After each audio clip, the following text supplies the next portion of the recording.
Now here we have quite the curiosity. I got this. I introduced in 2016 for the 2017 model year, the Maserati Levante. Yes, their luxury SUV. Why would Maserati build an SUV? Well, to make money, of course. And, well, when you have friends, FCA and Ferrari, for example, well, you can deep dive the parts bin and call your buddies in Maranello and have them build you an engine or two and put it all together, charge some insane amount of money, and call it a day.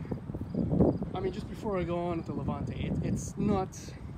What you should know is that last year in Canada, it actually outsold what was left of the Gran Turismo, the Quattroporte, and the Ghibli, all combined, by nearly 70%, if my math is... Anyhow, it went from 0 to hero in a week's time, or give or take. So money, right? For money, because people are willing to spend enormous amounts of money on an SUV. Now, that was a lot of words for nothing. Base price is $94,290 in Canada, $75,690 in the US. There is an S Model 2 for $104,290. Both have a twin turbocharged 3-liter V6. Now things get interesting from here. The GTS, $143,290, and this, a very specific model, the Trofeo, yes, the top line model, which retails for $168,560.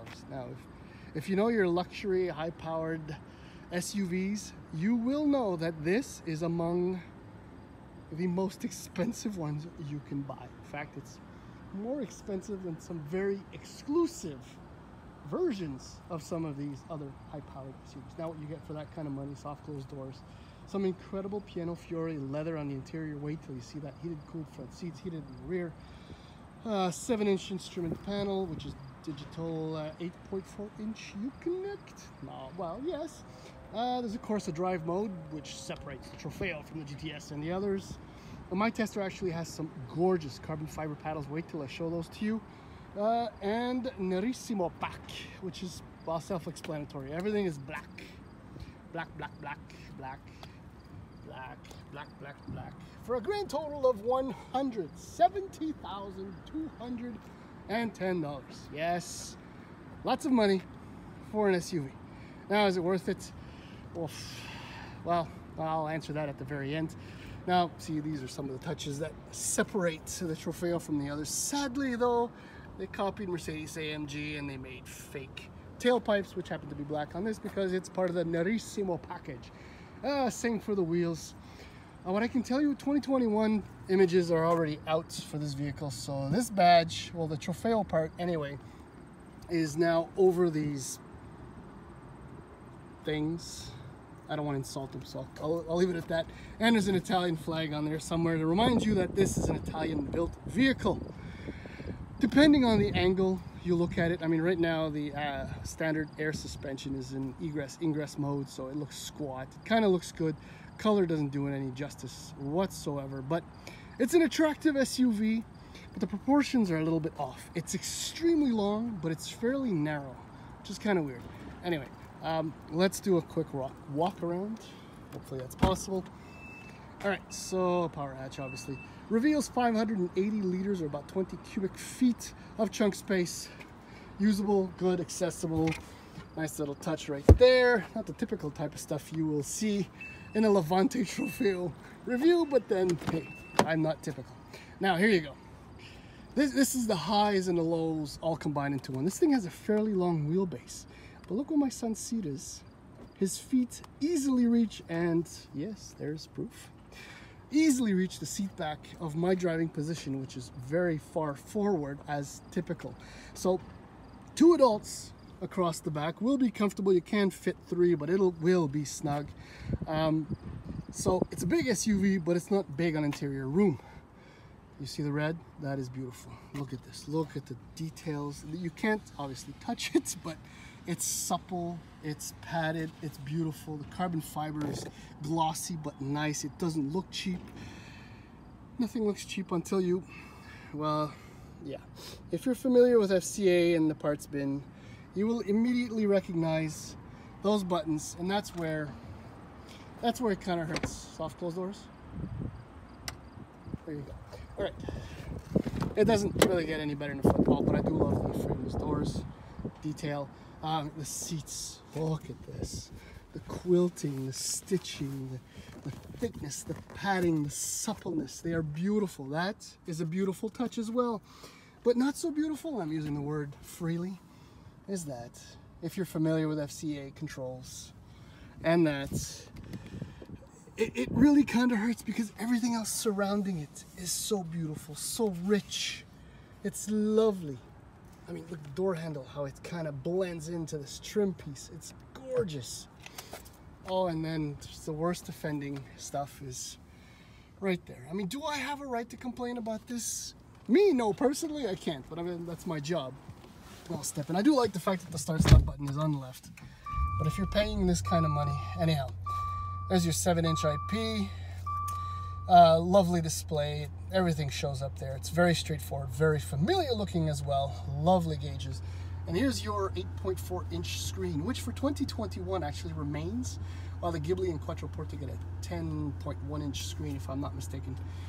Unfortunately, fortunately, I don't know. This is a lovely touch too. You can actually see in the background that there's kind of some textures and lines. It's beautiful. Now this is, here we go, I do accept. That's Uconnect right there. But that's not a bad thing because we all love and appreciate Uconnect 4. It works beautifully, it's responsive.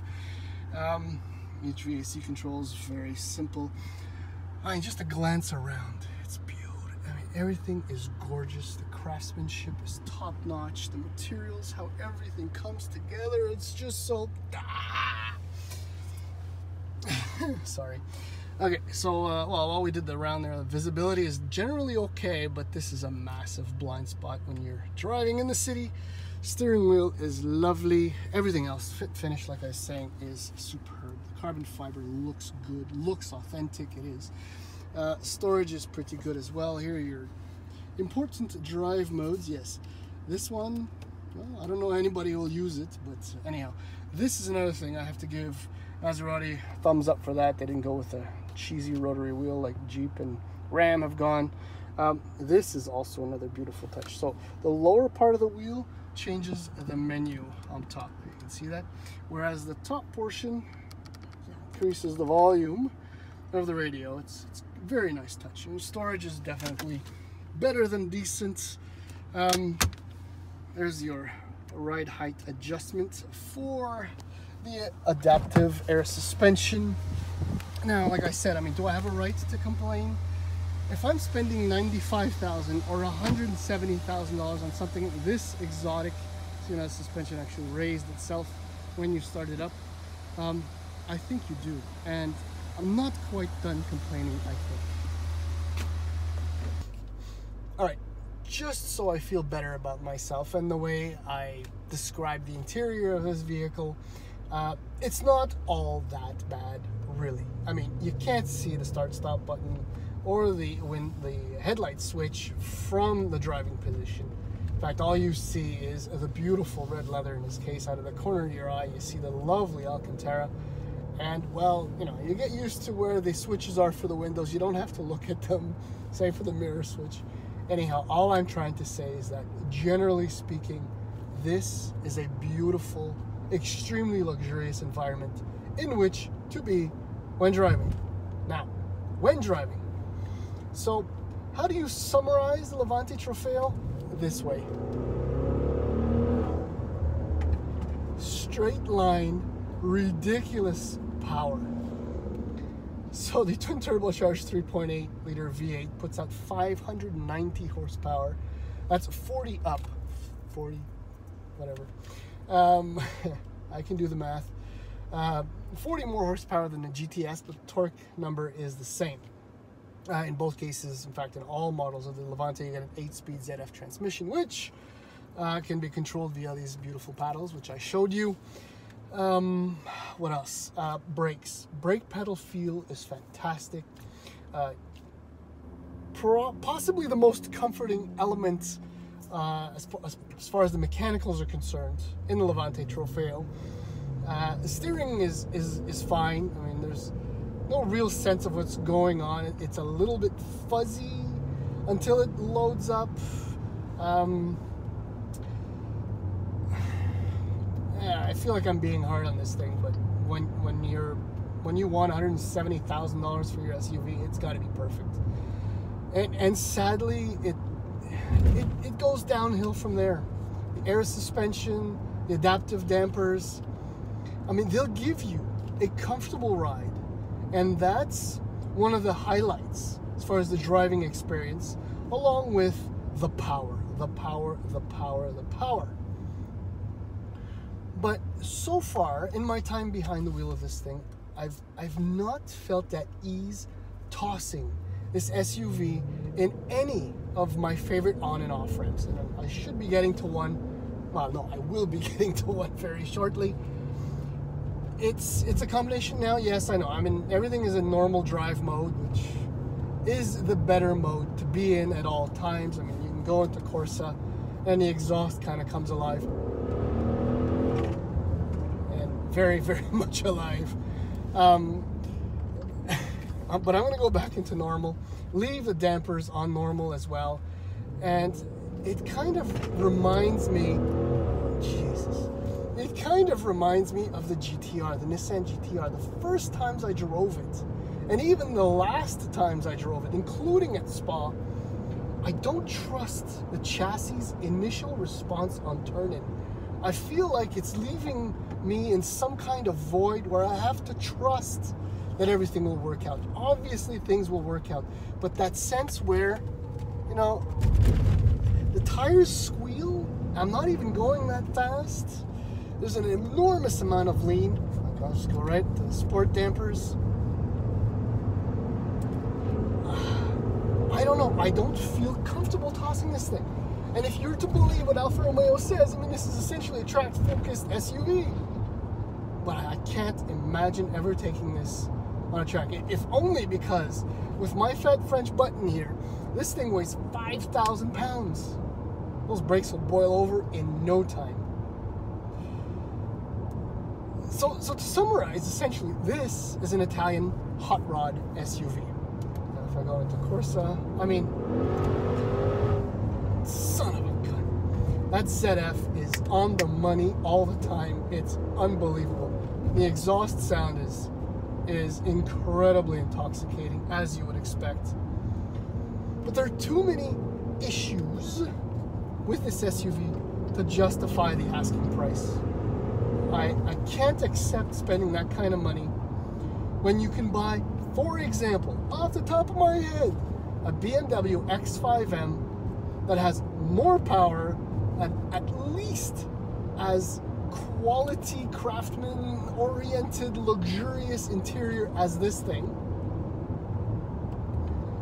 for about $40,000 less, $40,000 less.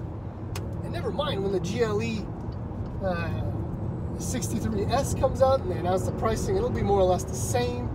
RSQ8, the list of possible options to this is far too great to accept this SUV's shortcomings. Far too great. And for 2021, as I mentioned, I mean, there is a little bit of a facelift going on, but I mean, unless they drop the price, I can't wrap my brain around this. It's the best thing going for it is that V8, the exhaust sound, and the fact that it is and will always be ultra exclusive, if mostly because of its own doing, its own fault. Anyway, that's it.